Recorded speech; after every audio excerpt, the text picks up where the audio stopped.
Margaret Willis, a 52-year-old woman, was fully aware of the pros and cons of being married to a man in the military. She was not like any ordinary wife. She was the wife of a respectable officer, which was a pretty big deal. Margaret tried to maintain the respect and poise of an officer's wife at all times. She simply did not know where this distinction ended, which was unfortunate for her. Being married to an officer was not without its privileges.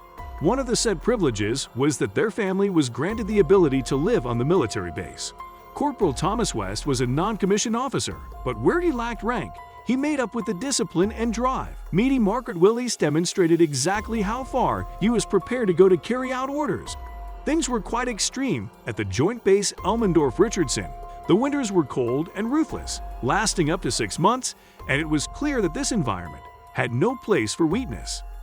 Being assigned to gate duty in sub-zero conditions entailed additional responsibilities. When Corporal West first met Margaret Willis on this deployment, he faced fresh challenges.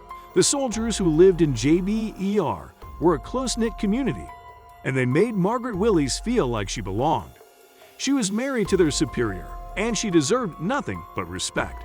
She married her husband long before the majority of soldiers enlisted in the Army, but Corporal West did not agree with her reasoning. He believed that respect should be earned. Corporal West, who had initially been assigned to gate duty in the winter of 2019, stood watch with dignity and obedience. West was a towering figure, standing 6 feet tall and built like a machine.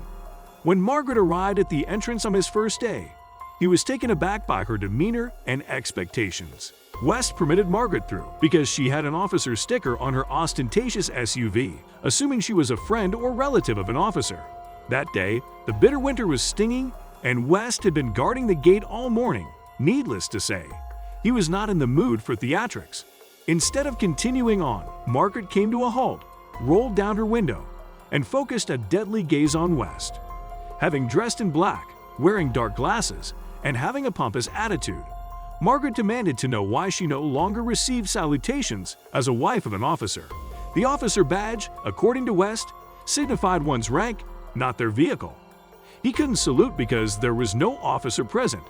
Margaret was furious now, and she marched straight to the administration building with one goal in mind. The next day, West and his squad were summoned by the commanders, who informed them that saluting cars with an officer's sticker was now necessary, regardless of whether there's an officer present or not.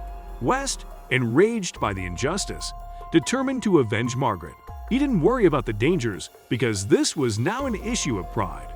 West had an unauthorized meeting with his unit to create a strategy for demonstrating to Margaret why ranks were so important to them. It began with tiny annoyances, guys leaving their stations and wandering around the parking areas, saluting for seemingly inconsequential reasons. When people started noticing, it was time to get his revenge. As Margaret got into her car the following week, she found herself suddenly surrounded by West and his men. The men all wore icy expressions on their faces and refused to move an inch. With his crew cut, hardened jawline, and intense expression, West looked the most menacing. Margaret's entitlement soon abandoned her, an expression of fear as she jumped out and ran off towards the barracks, returning with an officer who demanded answers. They explained discipline codes stated an officer's salute must be returned before being dropped. They were therefore duty-bound to wait for the car sticker to salute them back before they could leave. The look on Margaret Willis's face as the officer at her side struggled to suppress a grin at the men's explanation was priceless. They felt that their interpretation of the rules was logical. Margaret obviously did not. Once again, she marched off towards the administration office, only this time she returned with her husband. As Colonel Willis approached the lot, his expression was imposing. In full regalia, the men immediately saluted him, and he duly returned it, a little stiffly. Margaret wore a look of bemusement as her husband demanded answers. Explaining again, Colonel Willis turned to his wife after. The look on his face wiped the smug grin off her face. The entire saga caused quite a stir around the base.